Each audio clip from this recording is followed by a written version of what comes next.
Si Eileen Katrina Saiden ay ipinanganak noong January 20, 1987 sa maliit na bayan ng New Jonesville, Tennessee. Dalawa silang magkakapatid na puro babae at siyang bunso. Ang kanyang ina ay isang librarian at ang kanyang ama naman ay isang guro. Lumaki si Eileen kasama ang kanyang kapatid na si Francesca na 7 taong mas matanda kaysa sa kanya. 7 taong gulang pa lamang si Eileen nung namatay ang kanyang ina matapos ng mahabang pakikipaglaban nito sa sakit na cancer. Kaya naman naiwan silang magkapatid sa pangangalaga ng kanilang ama na ginawa ang lahat para maibigay ang kanilang mga pangangailangan. Ngunit makalipas lamang ang 6 na taon pagkatapos mamatay ng kanilang ina, namatay din ang kanilang ama dahil sa car accident. Sa mga oras na yon ay 15 taon pa lamang si Eileen at 22 naman si Francesca. Hindi naging madali ang buhay ng magkapatid nung nawala pareho ang kanilang mga magulang. Pero hinarap nila ang hamon ng buhay ng magkasama, kaya mas lalo sila naging malapit sa isa't isa. Pagka-graduate ni Eileen ng high school, lumipat sila sa Los Angeles. Nakahanap ng trabaho si Francesca sa isang kumpanya, samantalang nag-enroll naman sa kolehiyo si Eileen. Para makatulong sa kanyang kapatid, nagtrabaho din si Eileen bilang part-time waitress at delivery driver. Ayon kay Francesca, si Eileen ay napakasensitibo at emotional. Madalas itong umiyak at kinikimkim ang lahat ng bagay. Kahit ilang taon nang nawala ang kanilang mga magulang, parang hindi pa rin makamove on si Eileen at yun ang naging dahilan ng madalas na pagkalungkot niya. Nagpapakita lamang na nag-iwan ng napakalaking marka sa kanyang buhay ang pagkawala ng mga magulang.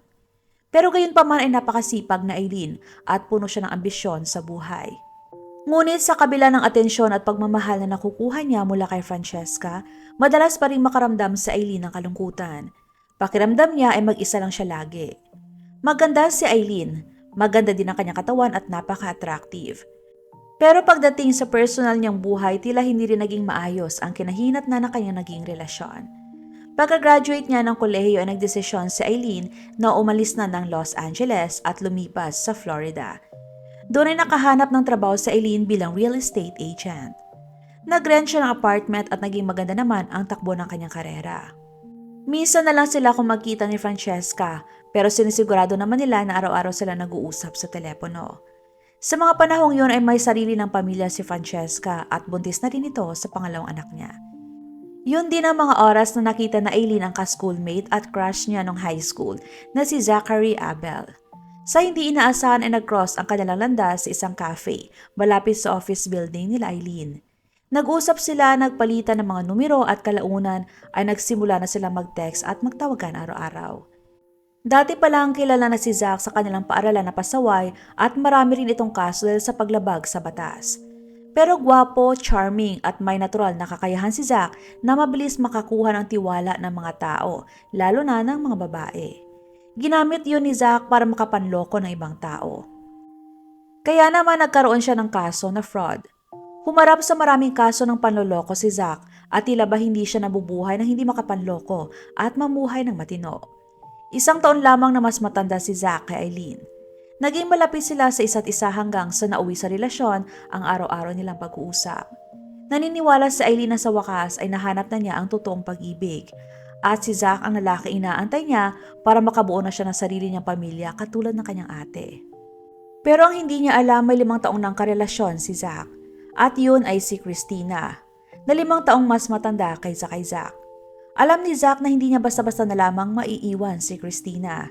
Lalo pa at magkasosyo sila sa negosyo na nagbebenta at nagpaparenta ng mga sasakyan. Hindi lamang sila may relasyon at magkasosyo sa negosyo. Pareho din ang mga trip nila ni Christina, lalo na ang madalas na pag-party, pag-inom ng alak at paggamit ng mga ipinagbabawal na gamot. Ang ama ni Christina ay nagtatrabaho din sa County Sheriff's Department. Nirerespeto at napaka-maimpluwensyang tao ng kanyang ama. Kaya naman malakas ang loob ni Christina na kung may magawa man siyang iligal, andyan ang kanyang ama para mag-ayos ng mga bagay-bagay para sa kanya o sa kanila ni Zach. Nung naramdaman na ni Christina na unti-unti nang nawawala ng gana sa kanya si Zach dahil kay Eileen, nag-umpisa na siyang gamitin ang mga koneksyon ng ama. Binalaan pa niya si Zach na kaya niya itong ipakulong kung gusto niya sa pamamagitan ng kanyang maimpluwensyang ama. Ayon sa kaibigan ni Zach na si Michael, si Zach ang tipo ng lalaki na napaka-charming at bolero. At target nito ang mga mayayamang babae para mapakinabangan. Yun ang naging dahilan kung bakit sila nagkaroon ng relasyon ni Christina dahil makaya at maimpluwensya ang pamilya nito. Kaagad daw sila na nagdesisyon na magsama at sa una pa lang, si Christina ay napakadominante na. Siya ang humahawak ng lahat ng pera ni Zack, siya rin ang nagdidesisyon sa kanilang negosyo. At siya rin ang nagdidikta sa mga dapat at hindi nila dapat gawin sa pang-araw-araw. Pero walang magawa si Zack kundi maging sunusunuran kay Christina. Halos araw-araw silang dalawa sa mga bars para mag-inuman at madalas din sila mag-away sa harap ng maraming tao. Napaka-possessive ni Christina at madalas niyang kinukumpronta si Zack tungkol sa ibang babae. Madalas din niyang pinagbabantaan si Zack. Ilang beses nang sinubukan ni Zack na iwanan si Christina pero hindi siya makaalis-alis. Spring ng 2017, pinakilala ni Zack si Aileen kay Michael bilang bago niyang girlfriend. Pero nagulat si Michael dahil alam niya na hindi pa naghiwalay sina Zack at Christina. Pero ayon kay Zack ay tuluyan na sila naghiwalay ni Christina. Kabaliktaran ni Christina si Aileen dahil napaka-sweet, tahimik at kalmado lang. Hindi siya ang tipo ng babae na madrama o mangkontrol ng partner. Pero ayaw pumayag ni Christina na basta gano'n na lamang siyang iiwan ni Zack. Noong una ay sinumpa pa niya na sisirain niyang buhay ng kanyang karibal. Kaya naman, hindi niya tinigilan sina Zack at Aileen ng pananakot, pagtawag at pag-message. Sinusunda rin niya ang dalawa at gumagawa siya ng mga eksena sa publiko at umabot pa sa puntong sinugod niya ang dalawa. Natatakot na si Aileen dahil sa mga ginagawa sa kanila ni Christina pero nangako sa kanya si Zack na siya nang bahala at aayusin niya ang lahat. Sa kabila ng mga ginagawa at pagbabanta ni Christina, magka-partner pa rin silang dalawa sa negosyo at araw-araw pa din sila nagkikita para magtrabaho. Ayaw pakawala ni Christina at lumayo sa kanya si Zack kaya binago niya ang kanyang ugali. Nagsimula na siya maging friendly kay Aileen. Hindi yun binigyang pansin masyado ni Zack pero mas gusto niya na maging ganon si Christina kay Aileen para maging tahimik ng lahat. Hindi pa mawawala sa kanya ang kanilang negosyo at may dalawang babae pa na parehong takot na siya'y mawala. Summer ng 2017 nag-declare ng bankruptcy ang kumpanya na pinagtatrabahuhan ni Aileen. Malaki ang naging epekto noon kay Aileen. Paano niya makakayang bayaran ang kanyang apartment at paano siya mabubuhay ng walang pera. Kaya naman nagsimula ulit siya na maghanap ng bagong trabaho. Pumunta siya sa bahay ng kanyang kapatid at doon muna nagpalipas ng ilang araw. Katunayan ay balak din niyang bumalik sa Los Angeles para doon na manirahan kung sakaling hindi siya pala rin na makahanap ng bagong trabaho. Pero pagbalik na Aileen sa Florida ay may hindi inaasahang nangyari.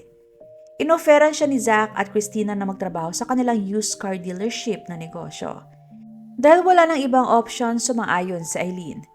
Niyaya din nila sa Aileen na doon na tumira sa kanilang bahay at sumang-ayon ulit si Aileen. Nagtrabaho at nanirahan sa Aileen kasama ang boyfriend na si Zack at dati nitong girlfriend sa isang bahay. Noong nalaman ni Francesca, bigla siyang kinabahan at kinausap ang kapatid para sabihin na kaagad na itong umalis sa poder ng dalawa at doon na lang tumira sa kanila sa Los Angeles. Pero tinanggihan ni Aileen ang kagustuhan ni Francesca dahil umaasa pa rin siya na bumuo ng pamilya kasama si Zack. At kalaunan ay tuloy na ring matanggap ni Christina na hindi na siyang mahal ni Zack at tuloy na itong umalis. Dahil hindi rin daw maganda ang pakikitungo sa kanya minsan ni Christina. Kaya naman inalok sa Aileen ng kaibigan na doon na muna tumira pansamantala sa kanya. Pero tumanggi sa Aileen dahil hindi pa daw niya kayang umalis. Muling nangako si Zack kay Aileen na hindi magtatagal at magiging maayos din ang lahat. Naniwala sa Aileen kay Zack pero mas lalo lang palang lumala ang sitwasyon. Nagsimula na ring sakta ni Zack sa Aileen. Kaya nagkaroon siya ng mga pasa at makikitang takot na si Aileen. Walang mapagsabihan sa Aileen kundi ang kanyang kaibigan. Ito rin ang kanyang kaibigan na pinagsabihan niya ng lahat.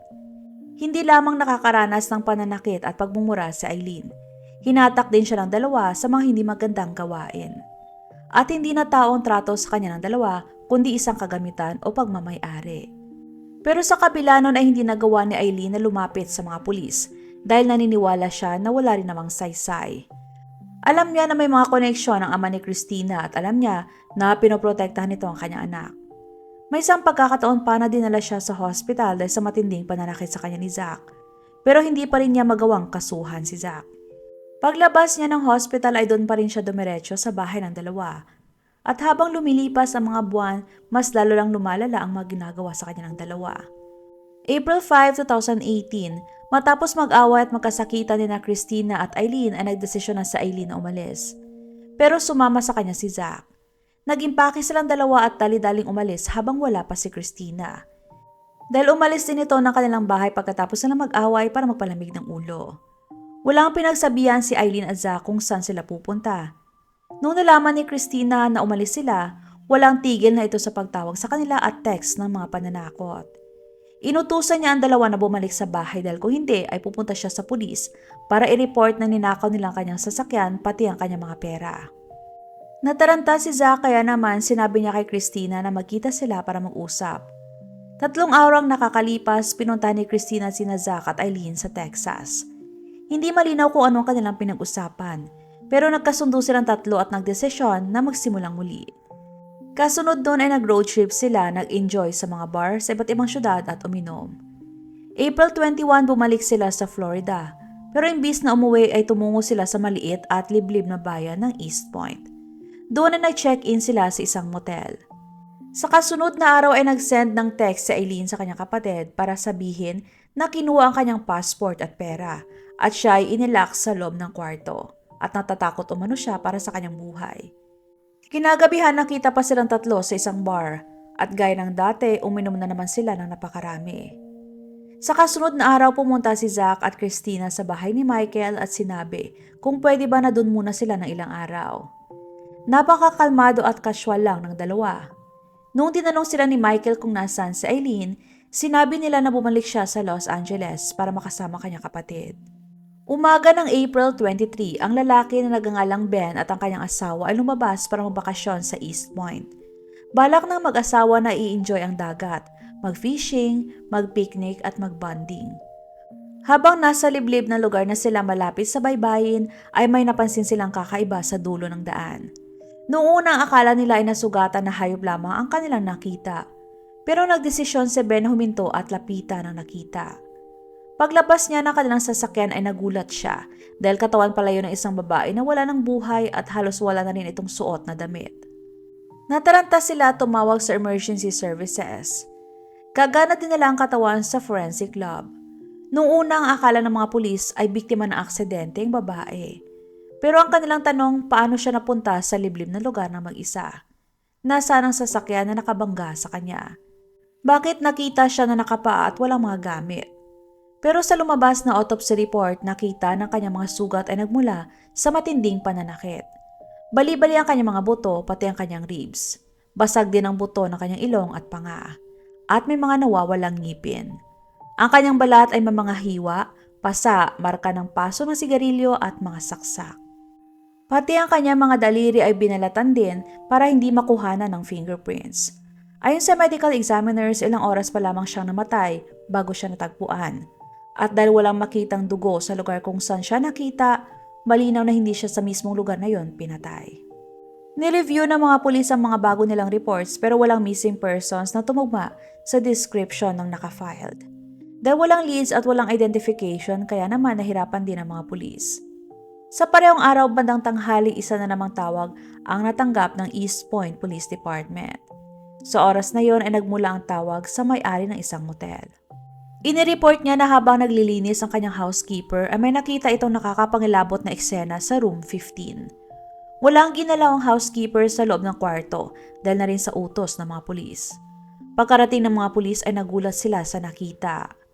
Ang kwarto ay may 2 kama, nagkalat ang mga gamit. Ang mga muebles ay nakabaligtad. Ang mattress sa malaking kama ay may mga pulang mancha na parang dugo. May mga pulang marka din na nakakalat sa sahig, mga muebles, sa pader, kortina at sa kisame. Mukhang nilinis muna ang kwarto bago pa dumating ang housekeeper. Amoy pa nila ang napakatapang na amoy ng bleach. Nakita din nila ang maraming bote ng mga panlinis sa loob ng kwarto na nakakalat. May mga marka din ng dugo sa lababo ng banyo, sa tiles at sa loob ng bathtub. Ang curtain rod ay hinati din sa 2 at may mga marka din ito ng dugo. Doon na nakakita ang mga pulis ng malinaw na palm print sa nabaling rod.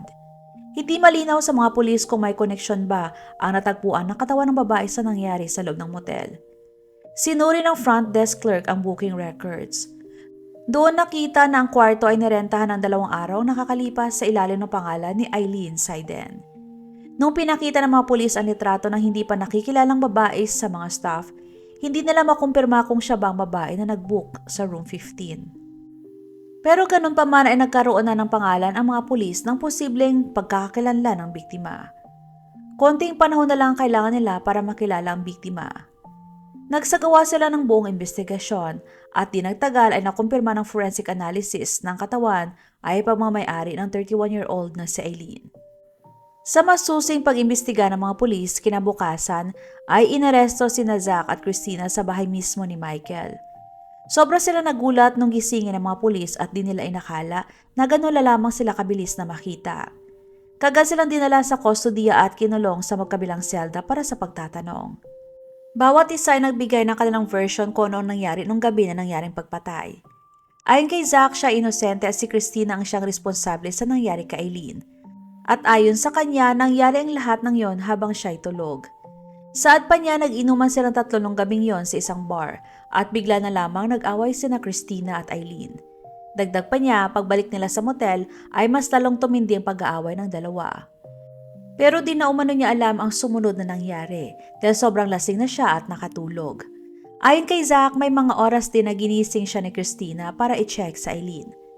Pagtayo daw niya ay nakita niya sa Eileen na nakahiga sa sahig ng banyo at hindi na gumagalaw. Sinubukan pa umano niyang i-revive sa Eileen pero huli na ang lahat. Ayon umano kay Christina, nadulas si Eileen sa loob ng banyo at tumama ang ulo sa tiles. Dahil sa sobrang pagkataranta, dinala umano nila ang katawan ni Eileen sa isang liblib na lugar sa pag-aakalang hindi ito makita kaagad. Gusto umanong tumawag ng investigador ni Zach para humingi ng tulong pero kaagad siyang pinigilan ni Christina. Dahil natatakot umano siya na isisi lahat sa kanya ni Christina habang si Christina naman ay makakatakas dahil na rin sa impluwensya ng kanyang ama. Iba naman ang naging salaysay ni Christina. Hindi lamang daw uminom si Zach nung gabing yon, gumamit din ito ng ipinagbabawal na gamot. Dahil umano sa isang joke sa kanya ni Eileen, bigla na lamang uminit ang ulo ni Zach na siya nag-trigger sa kanya para suntukin ng ilang beses si Eileen. Inamin ni Christina na tumulong din siya sa pagsuntok na makailang beses kay Eileen. Bigla din umanong tinali ni Zach si Eileen at walang habas na pinagsusuntok at sinaksak ng kutsilyo. Binusalan din ni Zach ang bibig na Eileen para hindi ito makahingi ng tulong. Ayon kay Christina, tumagal ng 4 na oras ang pagpapahirap ni Zach kay Eileen. Kinaladkad umano ni Zach sa Eileen sa banyo at inutusan pa na linisin ang mga dugo kahit agaw buhay ng babae. Nang halos hindi na gumagalaw si Eileen, tinanggal niya ang curtain rod, binali at malakas na itinusok sa tiyan ni Eileen. Ayon kay Christina, tumulong siya sa pagtago ng katawan at sinubukan na linis ng kwarto dahil sa takot niya para sa kanyang buhay. Natatakot siya na baka gawin din ni Zach sa kanya ang ginawa nito kay Eileen. Sobrang lasing din umano siya kaya halos din na niya maalala ang lahat na nangyari. Bumalik silang dalawa sa motel pagkatapos silang matapon ang katawan na Eileen para maglinis. Pero napakarami ng kumalat na dugo. Dahil sa pagkataranta, binuhos nila ang mga panlinis at bleach sa buong kwarto para matanggal ang mga fingerprint at DNA o ang kahit na anumang mga bagay na makakapagturo sa kanila. Nagturuan na silang dalawa at nagsisihan. Walang nagawa ang impluwensya ng ama ni Christina sa kanya. Nung nalaman niya ang totoong nangyari at ginawa ng dalawa, sinabi niya na kailangan nilang harapin ang lahat ng consequences ng kanilang mga ginawa. Dahil sa pandemic noong 2020, kaya naman naantala din ang court proceedings. Pero summer ng 2023, tinanggap ni Christina ang plea deal. Inamin niya na guilty siya sa pagtago ng mga ebidensya at naging parte ng pananakit kay Eileen. Sa nasirang curtain rod, nakakita ang mga investigador ng malinaw na palm print mula kay Zach sa isang dulo at dugo naman ni Eileen sa isang dulo. Ayon sa abogado ni Zach, minanipula ni Christina ang kanyang kliyente at sinabi na sinunod lamang ng kanyang kliyente ang gusto ni Christina dahil takot ito sa kanyang ama. Nagpresenta din ang defense ng surveillance footage na nakuha malapit sa liblib na lugar kung saan iniwan ang katawan ni Eileen. Makikita na si Christina nagmamaneho ng sasakyan. Ayon sa testimony ni Zach, isang araw bago nangyaring trahedya, pabiro pa daw siya nagpropose kay Eileen gamit ang isang singsing na nasa loob ng cereal box. Yun umano ang dahilan kaya nagselos si Christina. Ngunit sa kabila ng kanyang pagsisikap na mabawasan ang responsibilidad sa krimen, noong spring ng 2024, 6 na taon pagkatapos ng krimen, si Zach ay napatunayang guilty at siya ay sinentensya ng habang buhay na pagkakakulong ng walang parole. Si Christina naman ay hinatulan bilang accomplice at nakatanggap ng 25 years na pagkakakulong.